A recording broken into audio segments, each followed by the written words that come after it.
तो हमारा कल का जो सबक था वो इस टूल के बारे में था।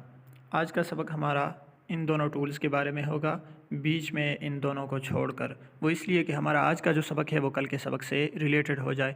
कल के सबक में भी बैकग्राउंड था और इन दोनों टूल के अंदर भी बैकग्राउंड ही है, मगर फ़र्क इतना है कि इस वाले ऑप्शन में यहाँ जितने भी हमें बैकग्राउंड देखने को मिलते थे उन्हीं में से किसी एक का हमें इंतखाब करना पड़ता था।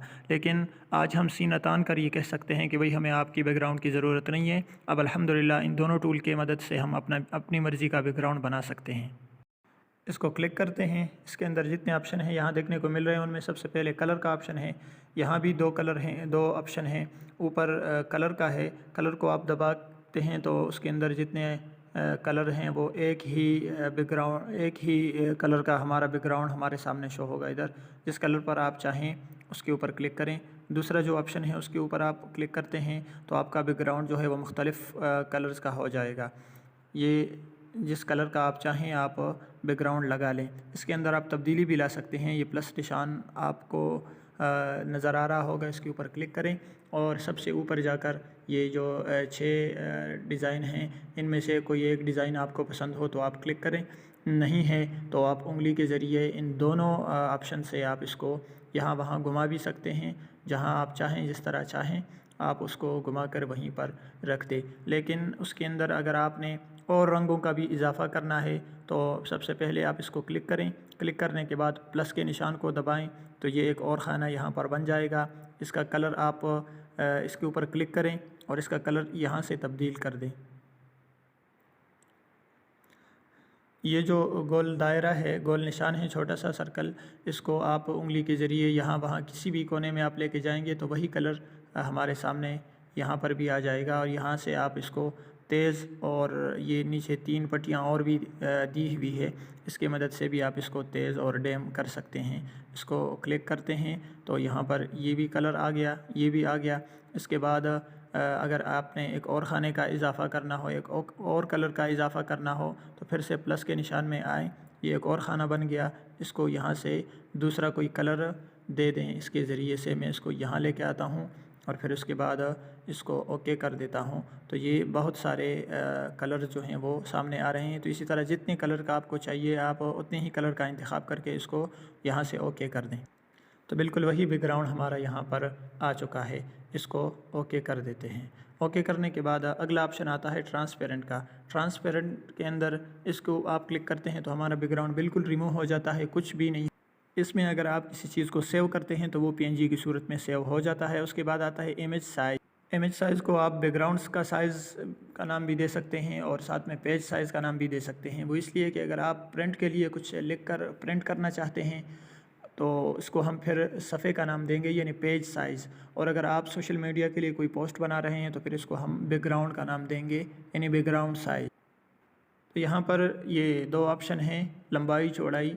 यहाँ से आप अपनी मतलूबा जो भी हिस्सा आप लगाएंगे वही साइज़ जो है आपके सफ़े का या आपके बैकग्राउंड का बन जाएगा। और उसके साथ साथ ऊपर ये छोटा सा निशान भी है, इसके ऊपर आप क्लिक करते हैं तो इसके अंदर भी इन्होंने बहुत से साइज़ दिए हुए हैं। इनमें से किसी एक का आप इंतखाब करके, ये है यूट्यूब चैनल बैनर, इसके ऊपर मैं क्लिक करता हूँ तो इसकी लंबाई चौड़ाई में फ़र्क आ जाता है। ये देखिए अब छोटा हो गया है, इसकी लंबाई जो है वो छोटी हो चुकी है। उसके बाद ऑप्शन आता है क्रॉप का। तो क्रॉप की हमें अभी ज़रूरत नहीं है क्योंकि क्रॉप का ऑप्शन हमें यहाँ भी देखने को मिल रहा था साइज़ में, और यहाँ भी मिलेगा, यहाँ भी मिलेगा, तो इसलिए लिहाजा हमें इसमें इसकी ज़रूरत अभी नहीं है।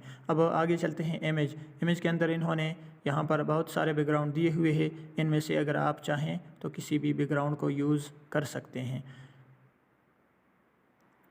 ओके हो गया। उसके बाद आता है फॉर्म गैलरी। फॉर्म गैलरी का मतलब ये है कि आपके पास गैलरी में कोई पिक्चर है, उसके ऊपर आप लिखाई करना चाहते हैं तो आपको फॉर्म गैलरी का इंतखाब करना होगा और इसके ऊपर आप क्लिक करेंगे तो ये आपको डायरेक्ट आपके गैलरी में ले जाएगा और वहाँ से अपनी मर्ज़ी का कोई भी बैकग्राउंड ले लें। मसलन मैं ये ले लेता हूँ।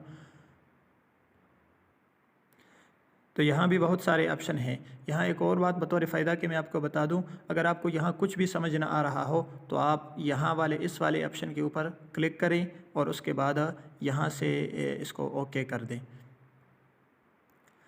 अगर यहाँ भी आप अपने बैकग्राउंड में तब्दीली लाना चाहते हैं तो यहाँ बहुत सारे इन्होंने साइज़ दिए हुए हैं, खाने दिए हुए हैं और ख़ाने की शक्लें बनी हुई है। जिस शक्ल की आपको बैकग्राउंड चाहिए हो उसी का आप इंतखाब कर लें। इसके ज़रिए ये रोटेशन है दाएँ बाएँ, ये साइज़ है, साइज़ जो कि आपको बताया गया था, इसके ज़रिए आप इसको छोटा बड़ा कर सकते हैं। और साथ में ये लॉक का निशान लगा हुआ है। लॉक के साथ अगर नीचे सब ये लाल कलर की पट्टी अगर लगी हो तो उसके आप हटा दें।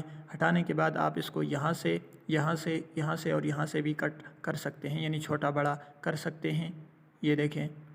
लेकिन अगर उसके ऊपर ये निशान लगा हो तो आप नीचे जो पिक्चर है उसके मुताबिक ही आप कट कर सकेंगे और लंबाई चौड़ाई में कट आप ज़्यादा नहीं कर सकेंगे।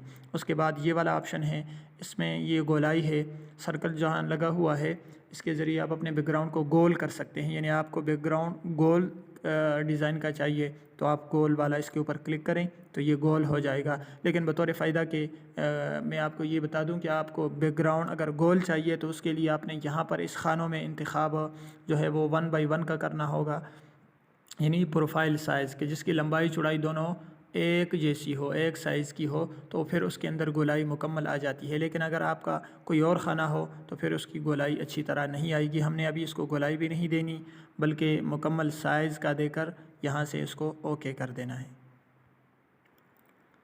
उसके बाद आता है फ़ॉर्म कैमरा। फ़ॉर्म कैमरा का मतलब ये है कि आप बैकग्राउंड जो है कैमरे के ज़रिए कोई तस्वीर लेना चाहते हैं तो आप फ़ॉर्म कैमरा का इंतखाब। तो इन दोनों टूल्स में से ये जो टूल हैं इसका सबक मुकम्मल हो चुका है। अब चलते हैं अगले टूल्स की तरफ। इसको आप क्लिक करते हैं तो यहाँ जितने ऑप्शन हैं वो हमें यहाँ देखने को मिल जाएंगे। इसके ज़रिए ये रोटेट है, इसको आप बैकग्राउंड ये देखें रोटेशन इसमें आ रहा है। उसके बाद ऑप्शन आता है वेगनेट का, इसको आप क्लिक करते हैं, इसको अनेबल करते हैं तो देखें ये चारों कोनों से उसके अंदर जो है ये रोशनाई ख़त्म हो चुकी है। इसको आप यहाँ से छोटा बड़ा भी कर सकते हैं एक उंगली के ज़रिए। देखें डैम भी हो रहा है और तेज़ भी हो रहा है। इसको आप क्लिक करें तो यहाँ पर जितनी भी चीज़ें हैं ये वेगनेट है, नॉइज़ है, इसी तरह ब्राइटनेस है, तो इसमें से जिस किसी को भी आप क्लिक करते हैं तो आपको पता चल जाता है। इसको अनेबल करें और एक उंगली के ज़रिए इसको यहाँ वहाँ लेके जाएं तो आपको पता चल जाएगा कि मेरे बैकग्राउंड के अंदर कौन सी तब्दीली आ रही है। तो ये आपके अमली मशक़ पर मौक़ूफ़ है। मैं यहाँ से इसको बंद कर देता हूँ और ओके कर देता हूँ और ये हमारा बैकग्राउंड का सबक मुकम्मल हो चुका है। यानी बैकग्राउंड किसी भी कलर का हमें चाहिए हो तो हमें इन तीनों टूल्स के बारे में ये सारी बात बताई गई है। अमल हो चुका है। अब आगे चलते हैं लिकाई की जानिब। लिकाई को पहले सेलेक्ट करते हैं। सेलेक्ट करने के बाद इसके ऊपर डबल क्लिक करते हैं और यहाँ कीबोर्ड के अंदर इसके ज़रिए इसको पहली जो लिखाई है उसको ख़त्म करते हैं, फिर इसको यहाँ पेस्ट कर देते हैं। ये मैंने कुछ लिख लिया, इसको ओके कर देता हूँ। तो यहाँ पर फिर से अपने पुराने सबक को दोहराते हैं। एक उंगली के ज़रिए इसको यहाँ लेकर आते हैं, इसके ज़रिए इसको छोटा करते हैं और इसके ज़रिए इसको 2 लाइनों में लेकर आते हैं तो ये आ गया। इसको थोड़ा सा और भी यहाँ से बड़ा कर देता हूँ ताकि अच्छी तरह नज़र आए और इसके ज़रिए अगर इसको कुछ रोटेशन वग़ैरह देने हों तो यहाँ से इसको देकर इसको फिर सेव करने के लिए यहाँ आना होगा। यहाँ पर आपने 2 जगहों में इसको आज सेव करना होगा। एक है सेव एज़ इमेज। पहले आपने सेव एज़ प्रोजेक्ट में इसको सेव कर देना है और यहाँ आकर कोई भी नाम दे देना है। ओके कर देता हूँ। फिर से जाता हूँ सेव वाले ऑप्शन पर और इसको सेव एज़ इमेज में सेव कर देता हूँ। तो यहाँ आप ये बात जान लें कि सेव एज़ इमेज के ज़रिए तो आप पिक्चर जो है आपकी लिखाई आपकी गैलरी में चली जाएगी। सेव एज़ प्रोजेक्ट से ये लिखाई कहाँ जाएगी ये कल के सबक में हम इंशाल्लाह बताएंगे।